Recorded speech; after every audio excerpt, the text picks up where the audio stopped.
সাগর পার হয়ে পেছনে যে আক্রমণ করার জন্য ধাওয়া দিয়েছে এই ফেরাউন, যখন ডুবে যাচ্ছিল, আজকে হাদিসটা পড়ছিলাম, জিবরাইল আলাইহিস সালাম তিনি নিজে নবীজির কাছে বর্ণনা দিয়েছেন, হে রাসূল, আমি কিন্তু যখন ফেরাউন ডুবে যাচ্ছিল একেবারে নিচে চলে যায়, সাগরের আবার ভেসে ওঠে আবার নিচে যায়, ওই সময় যখন লা ইলাহা ইল্লাল্লাযী এ পর্যন্ত পড়েছিল, ও যেন মূসা কালিমুল্লাহ এই শব্দ বলে ফেললে আল্লাহর যে দয়া, আল্লাহর যে মায়া, এটা তো আমি জানি, আল্লাহ হয়তো ওরে মাফ করে দিতে পারে।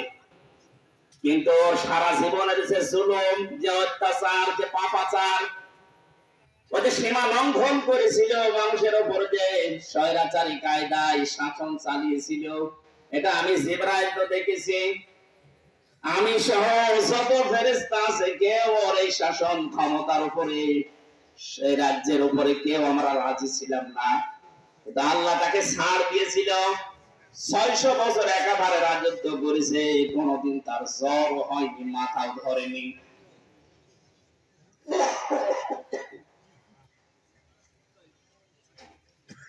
আমি শুধু বারবার চান্সে থাকতাম কখন এই লোকটা সম্পর্কে কিছু করা যায়। তা আল্লাহ যেহেতু ছাড় দিয়েছে, আমার তো কিছু করার ছিল না। এখনো যেহেতু সাগরের নিচে যে কালেমাটা প্রায় পড়ে ফেলেছে, আল্লাহ ওকে মাফ করে দিত। আপনি লক্ষ্য করেন, আল্লাহু লা ইলাহা ইল্লাল্লাহ বলতে পারে না, বলবে জিবরাইল বলে আমি ওর মুখের ভেতরে কাঁদা দিয়ে পা দিয়ে আস্তে আস্তে করে বন্ধ করতে লাগলাম, ও যেন কালেমা পড়তে না পারে, কারণ পড়ে ফেললে যদি আবার স্বীকৃতি দিয়ে ফেলে আল্লাহ মাফ করে দিতে পারে। কারণ আল্লাহর দয়া মায়া সম্পর্কে তো আমি জানি, আমি তো তার কাছে সবচাইতে নিকটবর্তী ফেরেশতা। এখানে আমি তাফসীরের ভেতরে কয়েকটা জবাব পেয়েছি। 1 নাম্বার জবাব হচ্ছে, আপনারা শুনতেছেন? 1 নাম্বার জবাব হচ্ছে, ও যদি লা ইলাহা ইল্লাল্লাহ পর্যন্ত বলে ফেলতো, ও কিন্তু স্বীকৃতি দেওয়ার সময় শুধু আল্লাহর একাত্মবাদের দিয়েছে, কিন্তু রিসালাতের ঘোষণা ও দেয়নি।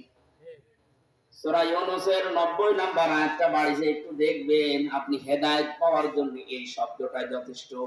এখানে ওই চরিত্রের মানুষ অনেক আছে, আমি এই জন্য আয়াতটা আনলাম।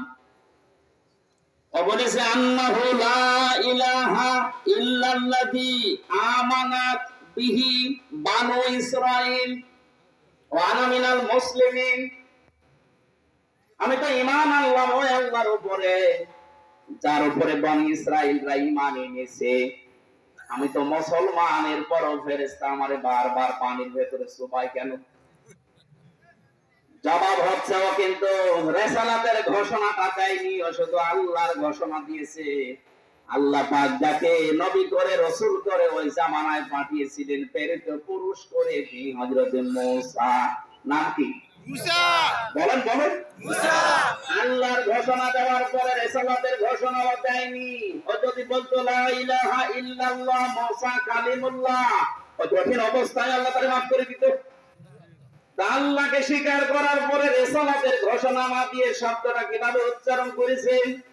আমানাত বিহি বানু ইসরাঈল, বনি ইসরাঈল রাজার উপর ঈমান এনেছে। এরা পৃথিবীতে যারা স্বৈরাচারী হয়, আল্লাহর পরের শব্দ ওর নাম স্বৈরাচার, এই শব্দটা দিয়েছেন। আল আনা ওয়া ক্বাদ আসাইতা ক্বাবলু ওয়া কুনতা মিনাল মুফসিদিন। এখন কেন? এর আগে তো তুই বড় স্বৈরাচারী ছিলি, আমার বহু বান্দামান থেকে দুনিয়া থেকে বিনা কারণে বিদায় করেছিস। ৭০,০০০ বাচ্চাকে দুনিয়া থেকে বিদায় করেছিস, মূসা নবী যেন আসতে না পারে। কারণ যারা স্বৈরাচার হয় তারা আল্লাহর গুণগান, আল্লাহর কথা দু এক সময় যদি বলেও, তার প্রেরিত পুরুষ ওই জামানায় যারা থাকে, ওই রাসূলকে, নায়েবে রাসূলকে তারা মেনে নিতে পারে না। হাজার হাজার বছর আগে ফেরাউন যেটা করেছিল, আজ 2024 সালের দিকে তাকিয়ে দেখতে পাচ্ছি অনেক মানুষ আল্লাহর কথা মানতে গিয়ে নামাজ পড়ে, রোজা করে, হজ করতে যায়,